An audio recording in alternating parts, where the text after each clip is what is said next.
மரபு மார்க்கத்தில் வினை எந்த மாதிரியான தாக்கத்தை உண்டு பண்ணும்? வணக்கம். ஆதிக்குல தெய்வம். இந்த மரபு மார்க்கத்தை பொறுத்த வரைக்கும் நம்ம நிறைய பேசியிருக்கிறோம். அந்த வகையில் இந்த வினையோட செயல் பண்ணுவதை ஒரு மனுஷனை அவனை அவன் வாழ்கிறதும் அவன் கெட்டு போகிறதுக்கும் அவனுடைய நிலைப்பாடு எங்கே இருந்து அவனை இப்போ தாக்குதுன்னா வினைகள் மூலியமாக தான் அவனை வழி நடத்துது, தாக்குதலை உண்டு பண்ணுது. அதில் நல்வினையாக இருந்தால் நல்ல விஷயங்கள் நடக்குது, தீவினையாக இருந்தால் தீய விஷயங்கள் நடக்குது. எல்லாருக்கும் நல்வினை நடக்கிறதில்ல, எல்லாரும் நல்லா இருக்கிறதில்ல. குறிப்பிட்ட பேருக்கு நல்வினை நடக்குது, அதனால் அவருக்கு மட்டும் எல்லாம் கிடைக்குது அப்படிங்கிறது இல்லை. தீவினையாளர்களும் நல்லா இருக்க முடியும் அப்படின்னு ஒரு வழி இருக்குன்னா மரபு வழிபாடு. தன்னுடைய மரபை பாதுகாத்துக்கும் போது தன்னுடைய மரபு தன்னை பாதுகாத்துக்கும் அப்படிங்கிறது தான் அந்த மரபு வழிபாட்டோட நம்ம சொல்லிக் கொடுக்குற உண்மையான நிலைப்பாடு. இப்போ தீய வினைகள் நம்மளை தாக்குதல் பண்ணாமலும் அதுக்குள்ளே நம்ம பாதிக்கப்படாமலும் இருக்கிறதுக்கு, தீவினைகள்லேருந்து பாதுகாத்துக்கிறதுக்கு நம்மளுடைய மரபை பாதுகாக்க வேண்டியது, மரபை வணங்க வேண்டியது, மரபை போற்ற வேண்டியது ஒரு முக்கியமான நிலைப்பாடாக பார்க்குறோம். இப்போ அந்த வகையில் யாரெல்லாம் மரபை பாதுகாக்கலை அப்படின்னா அவங்களுடைய தீவினை அவங்க சார்ந்த நட்பு வட்டாரங்களை, அவங்க சார்ந்த உறவு முறைகளையும் தாக்குங்கிறதுல நம்ம இங்கே பார்க்குறோம்.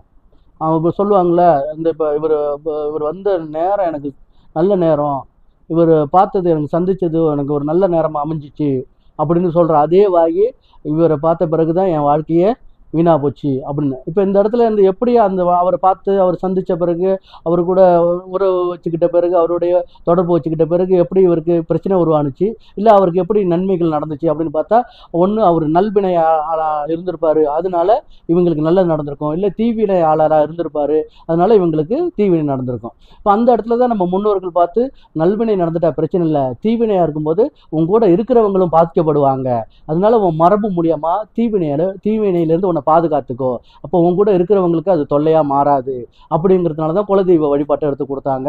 அது நிறைய பேருக்கு புரிகிறது இல்லை. அது என்ன வழிபாடுன்னா அது என்ன வானத்திலிருந்து வந்த சாமி நினச்சிக்கிறாங்க. அது அப்படியானது இல்லை. அவங்க மரபு அவங்க பாதுகாக்கப்படும் போது இந்த வினைகள்ல இருந்து அது பாதுகாத்துக்கும். இல்லைன்னா ஒவ்வொரு தலைமுறையும் இங்கே பாதிக்கப்படுது, அதோட ஆயுசு காலம் குறையுது, அதோடைய வாழ்வாதார பிரச்சனையாக மாறுது. இப்படியா நம்ம அடுக்கடுக்காக பார்த்துக்கிட்டே வர்றோம். அப்போ இந்த குழந்தை இல்லைங்கிற எந்த இடத்துல இருந்து பார்க்குறோம், இந்த மாதிரியான மரபை பாதுகாக்கிறதுனால நடக்கிற இழப்பு தான் குழந்தையின்மைங்கிறது. அப்போ அது ஒரு விஷயமே இல்லை, அது ஒரு பொருட்டே இல்லை. மரபை பாதுகாத்துக்கிட்டா கண்டிப்பாக குழந்தை அவங்களுக்கு உண்டு அப்படின்னு பார்க்குறோம். அந்த குழந்தைய கூட வினையாக மாற்றிக்கிற அளவுக்கு, குழந்தை நமக்கு அடைக்காத அளவுக்கு நம்முடைய மரபை தொலைக்கிறதுனால வினையோட வீரியம் அடுத்த தலைமுறையை வாழ வைக்காமல் வாரிசு இல்லை அப்படிங்கிற இடத்துலையே நம்மளை முடிச்சுக்குது. அதனால் எல்லோரும் குலதெய்வத்தை வணங்கணும், அவங்க மரபை பாதுகாத்துக்கணும், அவங்க பிள்ளைங்களை வாழையாக வாழ வைக்கணும். தேவையில்லாமல் சிக்கல்களை அடுத்த தலைமுறைக்கு வச்சிடக்கூடாது. இங்கே வழிபாடுங்கிற பேரில் மற்ற பாவங்களை கொண்டு உங்கள் மரபுக்கு ஒத்துக்காத இப்போ நீங்கள் எந்த தெய்வத்தினாலும் வணங்கலாம், அது பிரச்சனை இல்லை. ஆனால் அது உங்கள் மரபுக்கு ஒத்து போகுமான்னு பார்த்தா ஏற்றுக்கும். உங்கள் மரபுக்கு ஒத்து போகாத எதிர்வினை ஆற்றக்கூடிய உங்களுடைய வழிபாடு, உங்களுடைய தெய்வம் உங்களையும் உங்கள் மரபை உங்கள் குடும்பத்தையும் உங்கள் தலைமுறையும் அழிச்சிடும். அதனால் இப்போ ஒரு மனுஷனாக இருக்கிறவன் ஒரு பண்டிகை தெய்வமாக ஏற்றுக்க முடியாது, ஒரு மனுஷனாக இருக்கிறவன் ஒரு பாம்பை தெய்வமாக ஏற்றுக்க முடியாது, ஒரு மனுஷனாக இருக்கிறவன் ஒரு நாயை தெய்வமாக ஏற்றுக்க முடியாது, ஒரு மனுஷனாக இருக்கிறவன் மற்ற ஜீவராசிகளை தெய்வமாக ஏற்றுக்க முடியாது. அப்போ அந்த இடத்துல நம்ம பார்க்கும்போது அப்போ மனுஷனை தான் தெய்வமாக ஏற்றுக்கணும். அப்போ எந்த மனுஷனை தெய்வமாக ஏற்றுக்க முடியும்? அவங்களோட முன்னோர்களை அவங்க தெய்வமாக ஏற்றுக்கிட்டால் மட்டும்தான் அவங்களுடைய மரபுக்கும் அவங்களோட ஜீனுக்கும் அது அந்த ஈர்ப்பு சக்தி வேலை செய்யும். இல்லைன்னா அந்த நாயோட ஜீனுக்கு இவங்களோட மனிதரோட ஜீன் ஒத்து போகாது, அந்த பண்டியோட ஜீனுக்கு இந்த மனிதரோட ஜீன் ஒத்து போகாது, அந்த பாம்போட ஜீனுக்கு இந்த மனிதரோட ஜீன் ஒத்து போகாது. அப்போ எதிர்மறை வேலை செய்யும், தன்னையும் அழிக்கும், தான் குடும்பத்தையும் அழிக்கும். அந்த இடத்துல இருந்து தான் குலதெய்வ வழிபாட்டை எடுத்து கொடுத்தாங்க. அது புரிஞ்சுக்கணும், குலதெய்வ வழிபாடுன்னு ஏன் வந்துச்சு, இல்லைன்னா ஏதோ ஒரு தெய்வம் காப்பாற்றிட்டு போயிருக்குமே. இப்போ குலதெய்வ 5000 வருஷமோ 10,000 வருஷமோ நம்மகிட்ட கொடுத்துருக்குறாங்கன்னா அப்போ எந்த அளவுக்கு அறிவும் ஞானமும் அவங்களுக்கு இருந்திருக்கும். அதை நம்ம மதிக்கலைன்னா நம்மளாம் என்ன மனுஷன், நம்ம எந்த உலகத்தில் வாழ்ந்துகிட்டு இருக்கோம், நமக்கு என்ன அறிவு இருக்குது?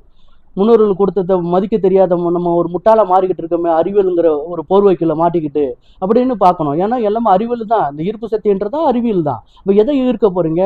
எது உங்கள் உடம்புக்கு ஏற்றுக்கும், உங்கள் மனசுக்கு ஏற்றுக்கும், உங்கள் வினைக்கு ஏற்றுக்கும், இல்லை உங்களுடைய முன்னோர்களுக்கு ஏற்றுக்கும்?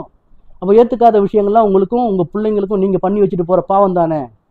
அந்த இடத்துல குலதெய்வத்தை விடாமல் எல்லோரும் வழிபடணும்னு கேட்டுக்கிறோம். நன்றி, வணக்கம்.